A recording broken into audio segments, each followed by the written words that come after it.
عمران خان صاحب سے ملاقات کے لیے شرط سامنے آ گئی ہے اور یہ بھی بتا دیا گیا ہے کہ کون عمران خان سے ملاقات کروا سکتا ہے۔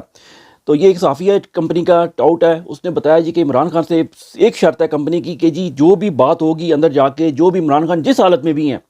بے شک ان کو کھانے کو نہیں دے جا رہا، کسی بھی ٹارچر میں ہے، قید تنہائی میں ہے، یا کچھ بھی جو بھی ان کے ساتھ ظلم کیا جا رہا ہے، وہ آپ نے نہ صرف باہر آ کے کسی کو نہیں بتانا میڈیا کو، بلکہ پی ٹی آئی کے سوشل میڈیا پہ بھی اس قسم کی کوئی چیز نہیں چلے گی۔ تو بھائی صاحب پھر جانے کا اندر فائدہ ہی کیا، بتانے کا کیا فائدہ، جا کے ملنے کا کیا فائدہ جب بتا ہی نہیں سکتے آپ کسی کو کہ کیا ہو رہا ہے اندر۔ اور دوسری بات کہا گیا کہ جی علی امین گنڈا پور کے ذریعے سے آپ جو ہے نا یہ ساری کمیونیکیشن کریں، سارا کچھ وہی کروا سکتے ہیں، جبکہ میں سمجھتا ہوں کہ علی امین گنڈا پور نے بھی جا کے برسٹر صاحب سے ہی منتیں کرنی ہیں۔ اور یہ تو آپ مختلف جگہ پہ سن ہی رہے ہیں کہ پہلے برسٹر صاحب ہوتا تھا تو اندر کی خبر لے آتا تھا، تو آپ اس کو اگر لے آئیں دوبارہ کابینہ کے اندر تو پھر ملاقاتیں دوبارہ بھی ہو جائیں گی اور کم سے کم اندر کی خبر تو آ جائے گی۔ اور میرا ذاتی نقطہ یہ ہے کہ نہ سرنڈر کرنا چاہیے کہ ہم آ کے کچھ نہیں بتائیں گے، اور نہ برسٹر صاحب کو کابینہ میں شامل کر کے ان کی خواہشیں پوری کرنی چاہیے، تاکہ ایک ایجنٹ کو آپ اندر گھسا لیں، اور جو ڈرا ہوا ہے نا اس کو ڈرا کے رکھو۔